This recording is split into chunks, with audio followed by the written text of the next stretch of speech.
All right, all right. Thank you so much for joining us. Today we're going to be thinking and talking about rethinking your assets, their value, and really driving ROI through your digital backlot. For those of you who don't know me, my name is Josh Van Dyke. I oversee North American sales at a company called Censhare, joined by my colleague Chris Leaman. Chris, you can introduce yourself. Thank you, Josh. I have been working with Censhare for over the last 14 years.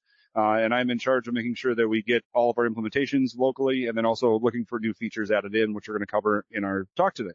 So we're just going to tell you a little bit about who Censhare is, then talk a little bit more about the digital backlot, the meat and potatoes of this, and then talk a little bit about what does that ROI look like and what are some of those customer successes.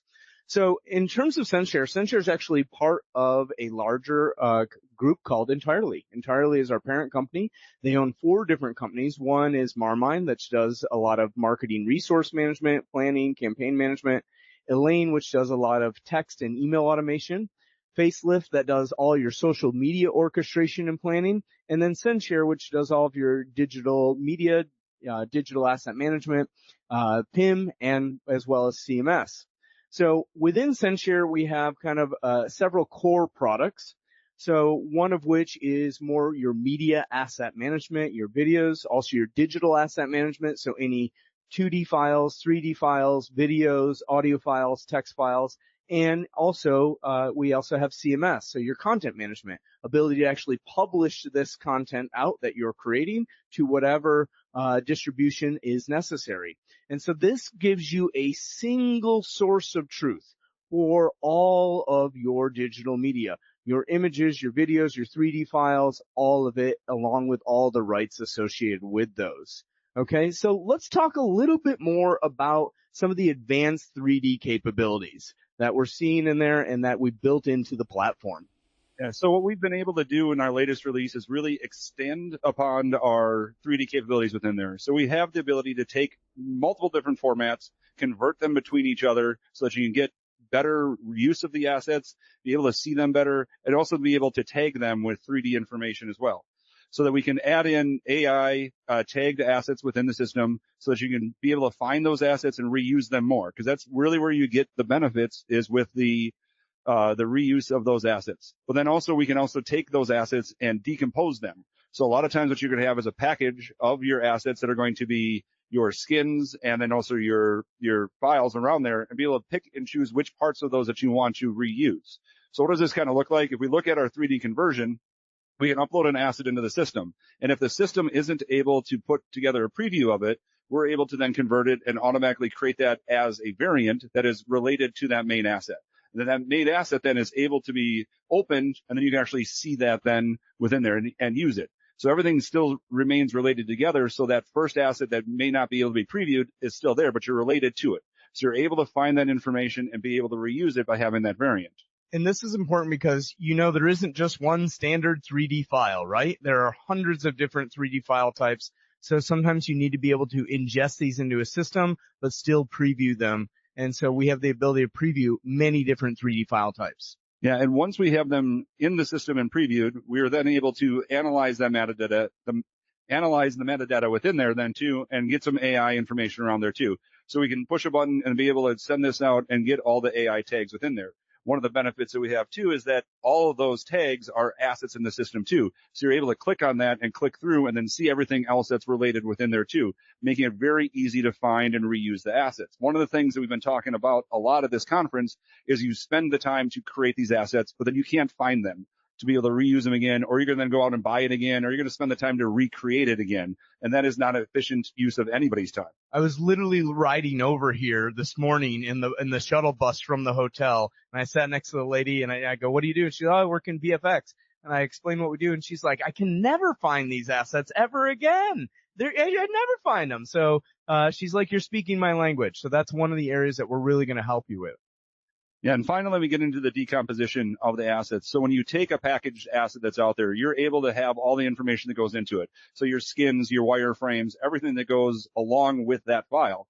You can pick which parts you want to then use and then choose those to edit or work on them separate without having to take the whole package and work at it offline. So this allows you to keep that one single source of truth, but be able to reuse it in different ways. So a lot of this happens where you spend a lot of time to build up that model, but maybe you want to reuse it. It needs to be a different color, or there needs to be a different change to it. So you're able to have that stored within the system as one asset, but then pick out the pieces that you need to use and reuse later on as needed. And we'll talk a little bit more about this, because this is one of the things that is really driving the ROI in the digital backlot, is not just being able to find things you've already created and just reuse them, but sometimes find the things you created.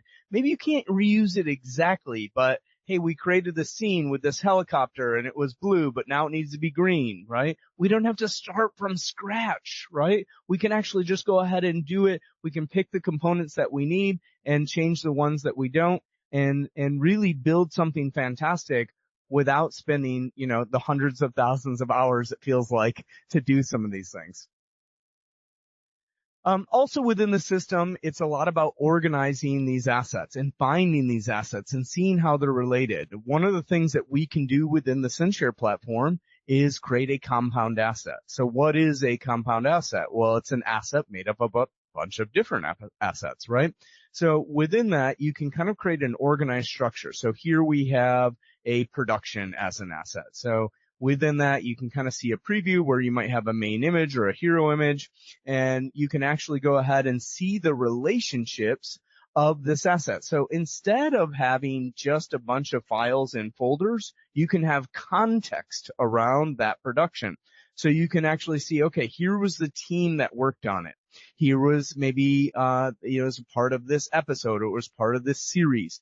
Had these VFX files associated to it. It had, it was published with the marketing campaign. The marketing team used this trailer or this piece of it to do this social post. Maybe, we distributed it out to these channels. Maybe it was, you can see all the different scenes, all the different actors, all the different characters. And within those relationships, you can do something really special. So for example, you might have a character, and you can see that that character is related to an actor, right, in the system. But guess what? That character might also be not only related to an actor, but related to a stand-in, related to a stunt double, even potentially related to the 10-year-old version of that character for the flashback scene that they did, right? So you can start to create those relationships and manage those relationships. If you guys are familiar with the Movie Labs 2030 vision, they talk quite a bit about that asset management relationship, being able to have that visualization and relationships between your asset creates a tremendous amount of context within your assets. And so this is something we think is really important. And I think, if you're into that type of stuff, it's fun to kind of nerd out and see, oh my goodness, I can click on a person, I can click on an actor and see everything we've ever done with them. I could click on a director and see everything we've ever done with that person. So really, really, really powerful. Yeah, it makes it really easy to find things. It really takes away that tribal knowledge of having that one person that knows everything about your productions. So here's an example of what it really looks like in the system. And what we're able to do is actually take your different productions and have that information set up in your structure. And this is just an example. It can be in any way that you want to do it. But once we drive down into an actual film production, we can actually see that information, how it's built up with the different information like Josh mentioned. We have main text, we have images, we have logos. All of that works together to build up this one piece of information. Once we get into the narrative elements, we can find out some more about the actors and how they're used and the different pieces, maybe some of the different scenes or the different scenery that's within there. And then finally getting it down into the digital backlot, we're able to tie together then your 3D assets and actually get the previews and have that all linked together within here, but even down to your visual effects too, so that you can have what visual effects were used in that scene and at that time. But then all of this put together builds out into a big spider web of those relations. So here it will take a second to zoom out and it'll be really difficult to see once it gets small, but you'll be able to actually see all the relations that go into this one production. And all of this is configurable to have the different relationship types, all the different information to meet your needs. One of our customers we work with, they upload their information into it, their production, then they take their script and we split it out into the scenes. And then each one of their scenes has all of their characters, all of their effects, all of their 3D models, and even down to all of the artwork that goes into that information. So they're actually scanning their artwork that they did for pre-production and bringing that into the system so everything's getting stored into one spot. And I know this isn't digital backlot, but they were also even able to take props and scan those props and then relate them back to the scenes that they were in, right? So storing the physical and the digital in that combination. And one of the things that's beautiful is because we can create those relationships, we know where everything lives. And the beauty in knowing where everything lives is that when you need to make a change, you know everywhere it lives, right? So if I need to make a logo refresh or whatever, Aquaman's trident changed, right? How do I know everywhere this is and everywhere it exists? So now I can make the change one time and have it reflect everywhere. Yeah, and what we're also able to do is to take something like a warehouse for visual effects. So that's another way that you can really have cost savings, is to be able to pull this information together, have that backlot of your visual effects. So things that you've created, things that you've shot, have them one time, have them all in an organized relationship structure with that information so that you can pull it in, and then you can actually relate that to your productions. So you're creating all this information once and reusing it many. And that single source of truth is what's really important, and being able to find it and then reusing it over and over again. And I think this is really interesting, this digital backlot, this essentially, I think it's really easy to think of like, oh, we created this huge VFX scene and we want to be able to reuse part of that. Yeah, of course. But also there are little things in here. We have all these different muzzle shots that we're recreating every time we create a movie. Why not create a warehouse of these things that you can easily search and find and reuse them all the time, right? Not spend the money on it, but just reuse what you need. And so really, really powerful to think of it, sure, on a grand scale of a big scene, right? But also on the smaller scale as well. And so what are some of the successes that we've seen here? When we look at some of our clients, or they've been able to come back to us, you look at the cost going into some of these 3D assets. So you're looking at $100,000 to $150,000 to create one of these. And it's going to take 10 to 14 weeks and all the different shots that it's used in. But if you create this once and then you never find it again or never reuse it again, then you're redoing it over and over again.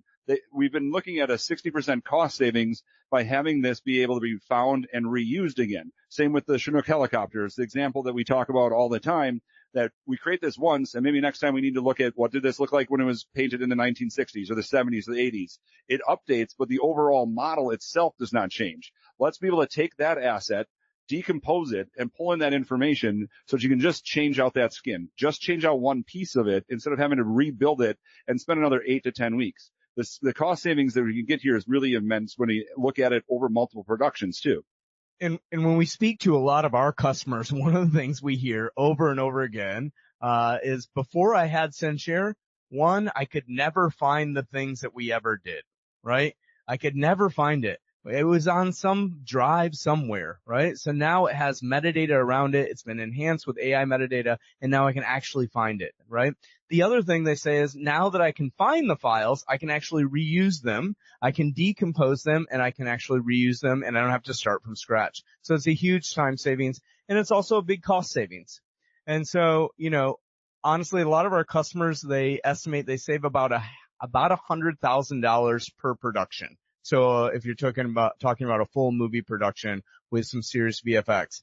So, you can start to look at that.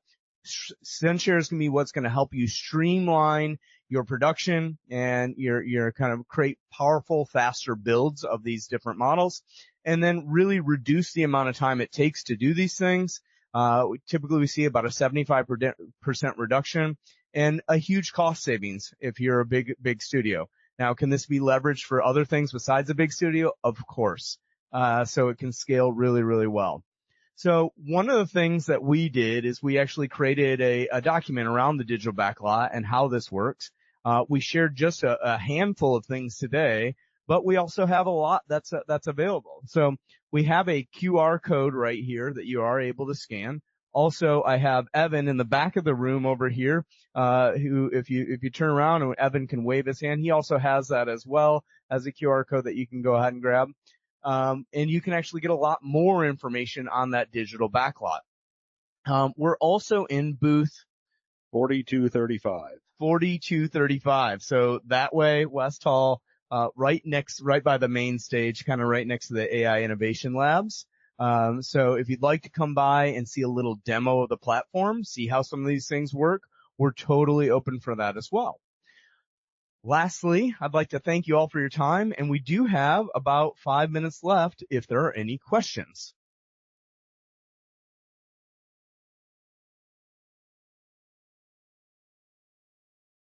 No questions? Fantastic. You've been a wonderful audience. We thank you so much for your time and enjoy the rest of the show. Thank you.